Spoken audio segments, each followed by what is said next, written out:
So the Progressive People's Party is not too happy about what they say is some reservations over what they describe as selective justice being meted out to the party. At a press briefing earlier today, the national chairman of the party, Dr. Alotes Hammond, is saying that they are troubled that the good people of Ghana are silent about their ordeals. He joins me in studio now. Alotes Hammond is chairman of the PPP. It's good to have you. Good evening to you. Good evening. Have you filed your responses as was directed by the Supreme Court ahead of tomorrow's hearing? Yes, my information, my briefing this afternoon was that our lawyers, yes, were on the process of presenting our report to the judge, and I believe that has been accomplished. So all is set for tomorrow. All is set for tomorrow, 9 o'clock at the Supreme Court conference building. You talked about the fact that the National Peace Council, also the Christian Council, the Chief Imam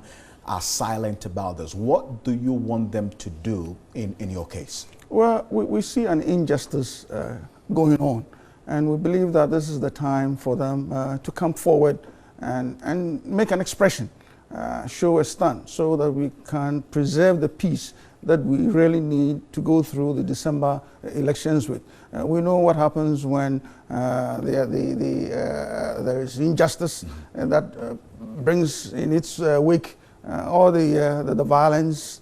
It's happened in Kenya, it's happened in Ivory Coast, it's happened in some other places, and we don't want it to happen in Ghana here. And that will only come about if there is justice. And we're seeing that there is an injustice going on that we expect them What do you describe as an injustice when the decision to challenge that disqualification of an aspirant, according to the EC, is in the interest of public policy and also the credibility of the electoral process? So what's the injustice in that? Well, the credibility of the elections has been marred by the fact that during the course of the processing of the presidential candidate, some of the candidates were allowed to make amendments and alterations, and others were not. That definitely is going to create some sense of strife, and which is what the Progressive People's Party sought to seek in the courts to ensure that justice prevailed. Now, the EC also exercises constitutional and legal mandate or the right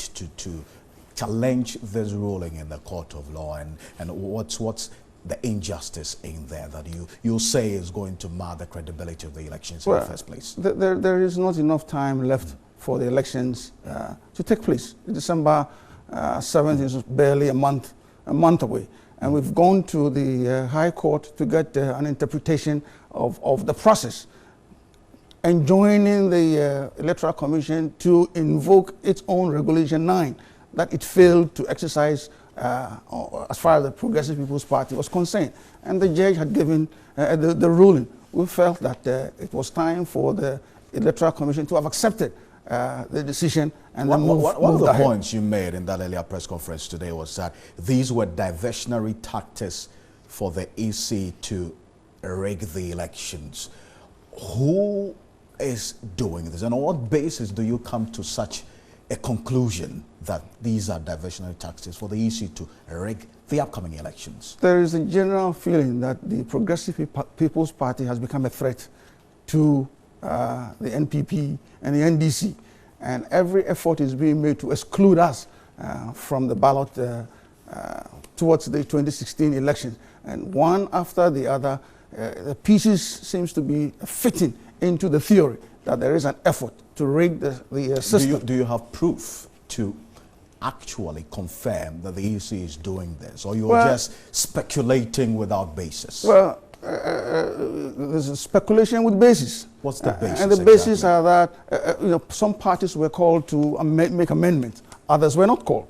That is enough to get one to enough basis to conclude that the EC wants to rig the elections. It's enough. The burden of proof on this allegation lies with you. Oh yes, that's why That's why we went to the court to prove to the judge that there was something untoward with the fact that we were excluded from exercising our right to the invocation of Regulation 9, and the judge agreed with us, and we felt that that should have been enough. and that's what we will keep insisting on. So what are you seeking after putting out these concerns in the public domain after this press conference ahead of tomorrow? What exactly are you demanding? The goal is to get the public educated on the processes that we have. We believe that if there's no justice, there could be no peace. That's why we are ensuring that the Imam, the Catholic Conference, others within the peacemaking industry ought to come forward to ensure that the proper thing is done. We want the laws of the country to be obeyed. We had the political parties law that for years, PPP has been championing, asking the Electoral Commission to enforce those provisions within the political parties law, so that if the intention is to limit political parties, it could then be used to limit political parties, but not to get to the point where effort is being made to contest.